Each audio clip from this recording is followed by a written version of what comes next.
Ah, what a wonderful day. Here we are, Black Dragon Update 513. I've got a little challenge for me today.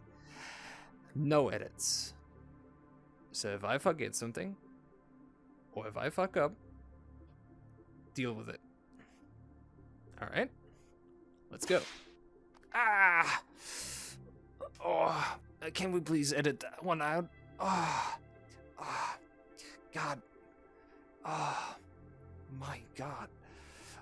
So the update brings improvements to sliders, allowing you to slowly drag them more precisely by holding down the control button. This is especially helpful with the poser, which has very small and precise increments, and people have been complaining about that. Also, speaking of the poser has gotten an alternative version of the symmetrize feature. Previously, you could symmetrize from another bone to the currently selected bone. Now, you can select your bone and symmetrize from this one to the other one. Great, isn't it? The post creator, on the other hand, finally got its new animation button, so you can finally create a new animation, well, without having to restart the entire viewer. Handy, I know. The flashing taskbar option in preferences has been fixed. That one was a last minute fix. The no longer functional SSA blur sliders have been removed, and we got two new options, one for rendering post-processing glow in HDR. Don't ask me what exactly that does, but it's there, and it looks different and better, I suppose. And we can now turn on and off, if that's a thing you want, transparent water. We have the transparent water option back, which is all the way from materials, Windlight times. They apparently gave it a new function, and it's not really important. Otherwise, you can't see through the water. Well, here it is. Anyway, I've also improved shadow precision a little bit, not nearly as much as pre-PBR, because that introduced artifacts at high altitudes. We don't want that, right?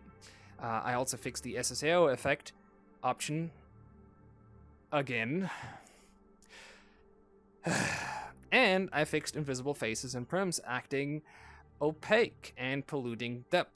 So this one is a special one. I fixed this like long ago already. I didn't fix this one. I fixed invisible objects not actually being completely invisible, as long as they have some kind of glow. They were still being rendered as alpha objects, which caused funny things like basically invisible body parts still casting a shadow, which is obviously not good. So,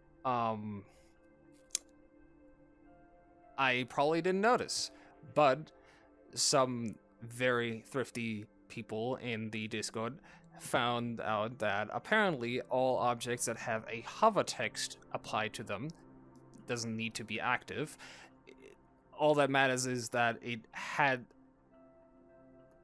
to have a hover text active, or has had an hover text active at any point in its lifetime, doesn't matter when, but as soon as it had one at some point, it will be flagged as an opaque object, kind of acting like an invisiprim, which we don't want because it means that the field goes off on it, so you can't look through it. Also, it cuts away other texts and other things, which we obviously don't want either. So I fixed that. Hopefully all cases of that. Anyway, challenge end. So, on another note, today's a special day. It's just not any day. I mean, apart from the update being released today, but that's not what's special today. Today is a special day because today is my birthday. Yay! My birthday. Regardless, I thank all of you for supporting me, whether it be with nice words of encouragement, feedback, or your endless generosity by supporting me through Patreon. And a special thanks to all of the patrons who keep supporting my viewer and my work. Well, me, of course. Thank you so much. Without you, I don't think the viewer would still exist. And with that, I should probably hurry help the others. Because, well, they're still looking for Nado. We still haven't found him, and we kind of need to find him because, well, who knows what has happened to him. So, I should probably get going. Bye-bye.